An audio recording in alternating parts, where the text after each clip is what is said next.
Akka mooltan kabajamoota daawwattootaaf dhaggeeffattoota keenya oduun galgala kanaaf qabnu kunoo. Koreen fannoo diimaa addunyaa naannoo Amaaraa Dassee Waldiyaaf Makatee keessa kanneen jiran dubartootaaf durboota hookara saalaarraa dandammataniif meeshaa qulqullina ittiin eeggatan raabsuusaa beeksisee jira. Kanneen keessaa paadii miiccanii deebisanii itti fayyadaman saamunaa, ibsaa soolaarii, biruushii ilkaaniif saamunaa ilkaanii kan keessatti argaman ta'uu Addis Chakkul gabaasee jira. Daandiin tun cufamin dura kan gale liitira 50,000 darbee baatilee 8 darbaniif boba'aan Tigraayin seene homtuu kan hin jiraanne ta'uu waajjirri daldalaaf industirii naannoo sanaa beeksisee jira. Jiraattonni Maqalee raadiyoo sagalee Ameerikaaf akka ibsanitti hanqinni boba'aa gama geejjibaa magaalaalee naannoo sana gidduu jiranii irratti rakkoo uumuusaaf lammiiwwan industirii sana keessaa hojjetaa turanillee hojii malee hambiseeraa jedhan.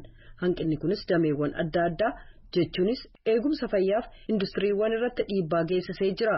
Jiraattonni naannoo ugurri kun akka dhaabatuuf lammiiwwan jireenya isaanii idilee itti fufuu akka danda'an hawaasa addunyaatti iyyataniiru jechuudhaan Mulugeetaa Asbahaa Maqaleerraa gabaaseera. Hidhattoonni Murlee Sudaan Kibbaa keessaa daangaa ce'uun Itoophiyaa naannoo Gambeelaa seenuun kaleessa namoota nagaa 3 ajjeesan jechuudhaan mootummaan naannoo Gambeelaa himatee jira. Hoogganaan Sekretariaatii Pireesii naannichaa obbo Ugeetuu Adiyaang hidhattoonni kun eega baatii muddee as namoota nagaa 13 kan ajjeesan ta'us baqattoota irratti haleellaa raawwachuun isaanii kun garuu ka jalqabaati jechuudhaan sagalee Ameerikaatti himan Naakoor Malkaatu gabaase. Itti gaafatamaan waajjira Pirees Sekretariaatii naannoo Gaambeellaa obbo Ugeetuu Adiyaang sagalee Ameerikaatti akka himanitti hidhattootni Murlee kun kaleessa daangaa ce'uudhaan seenuudhaan godina Nyuweer aanaa Okooboo keessatti namoota nagaa 3 ajjeesanii jiru. ሙርሌ ጥቃት የሚያደርገው በህፃናትና በከብቶች ላይ ነበር. hidhattootni Murlee kanaan dura daa'immaniif loon irratti haleellaa raawwataa turan. Amma garuu bifa isaa jijjiiruun konkolaataa fe'umsaa magaalaa Gaambeellaa irraa ka'uun gara godina Nyuweer deemu irratti haleellaa banuun konkolaachisaaf gargaaraa konkolaatichaa kaleessa halkan ajjeesanii jiru. Dargaggoo magaalaa Funyuudoo irraa gara ganda Teedoo motora oofaa deemaa jiru irrattis dhukaasanii ajjeesanii jiru jechuun dubbatan. Hidhattootni kunneen buufata baqattootaa Diimaa seenuudhaan akkasuma haleellaa raawwachuu isaanii dubbatanii jiru. Obbo Ugeetuun በተመሳሳይ በያነ ሌሊት ላይ bifuma wal fakkaatuun buufata baqattootaa magaalaa Diimaa keessatti argamu irratti haleellaa banuun dubartoota 2 madeessanii jiru. Daa'imman 3 illee buufata baqattootaa kana keessaa ukkaamsanii fudhatanii deemanii jiru jechuun dubbatan. Haleellaan kun kan raawwatame hangootni biyyoota lamaanii erga waliin mari'atanii as ta'uusaa wajjin wal qabatee bu'aa marii gaggeessitoota biyyoota lamaanii irratti waan fidu hin qabu jedhan. Hidhattootni Murlee mootummaa Sudaan Kibbaafis kan hin ajajamne akkasumas biyyattii keessatti haleellaa kan raawwatan waan ta'aniif bu'aan marii hangoota biyyoota lamaanii kan mul'atu waggoota dhufan keessatti jechuun dubbatan. Obbo Ugeetuun jiraattota naannoo Gaambeellaa fi baqattoota Sudaan Kibbaa 300 caalan buufataalee baqattootaa 7 kan Gaambeellaa keessatti argaman keessatti haleellaa wal fakkaataa akka raawwanneef eegumsi taasifamaa jira jechuun dubbatan. Akka lakkoofsa Itoophiyaatti erga muddee bara 2014 jalqabee hidhattootni Murlee namoota nagaa 13 ajjeesanii jiru. Daa'imman 7 ammoo ukkaamsanii fudhatanii deemanii jiru. Loon 100 ta'anis akkasuma saamaniiru jechuun dubbatan. Hanga ammaatti gama mootummaa Sudaan Kibbaatiinis ta'e gama hidhattoota Murleetiin wanti dhaga'amee hin jiru. Sagalee Ameerikaaf Naakoor Malkaa Amborraa. Paatriyaarkii sadaffaan kan waldaa Ortodoksii Eertiraa Abuna Antooniyoos roobii kaleessaa guraandhala 9 umurii isaanii waggaa 95tti du'aan boqotan.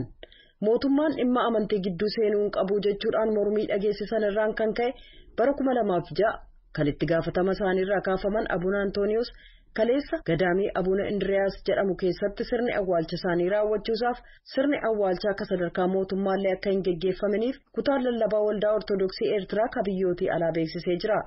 Dhimmi Abuna Antooniyoos hawaasaalee Eertiraa keessaaf alaa biratti falmii guddaa kaasisee jira jechuudhaan waahilli keenya afaan Tigree Tawalda Tasfaa Gaabir gabaasee jira. Sudaan keessatti fonqolcha mootummaa waggaa darbee waraanni geggeesse mormuudhaan namoonni kumaan lakkaa'aman irra hedduun dargaggoota dhiiraaf dubartoota kaleessa mormii isaanii dhageessisanii jiran. Mormitoonni kun magaalaa galma mootummaa biyyattii Kaartuumiif daandiiwwan magaalaalee kabiroo keessatti yoo hiriiran waraanni aangoo dhuunfachuusaa akka dhaabu gaafataniiru. الشعب السوداني مواصل ثورته من غير انقطاع في الخرطوم وفي ترس الشمال. Uummanni Sudaan Kaartuumii fi kutaa kaabaa akkasumas Jaziiraa fi Baha Daarfuur keessaa warraaqsa walirraa hin cinne gaggeessuu itti fufaniiru.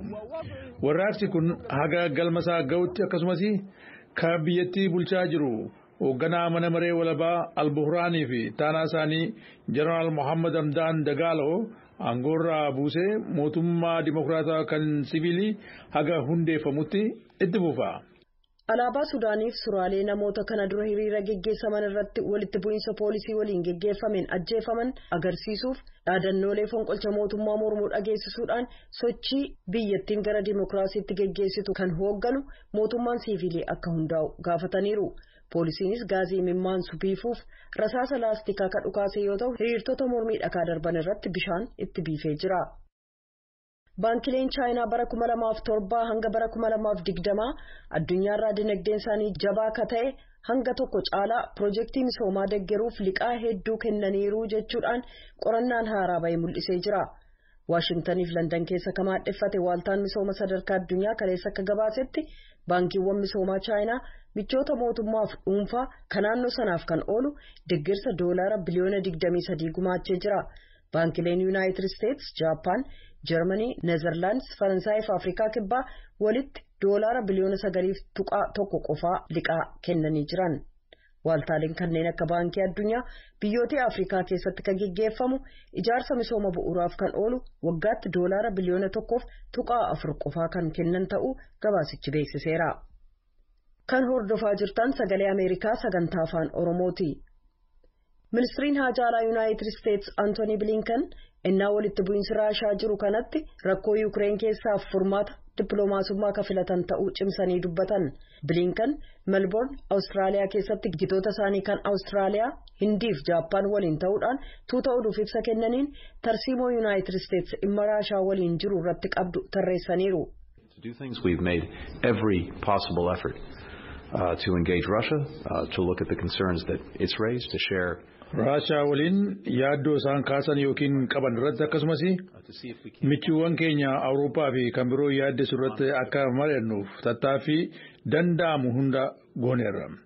Sanaan yoo furmaati dhibeessi tasgabbii waliigalaa fiduudhaaf yookiin immoo faallaa isaatti maal akka ta'u qabu hubachuuf yaalleerra.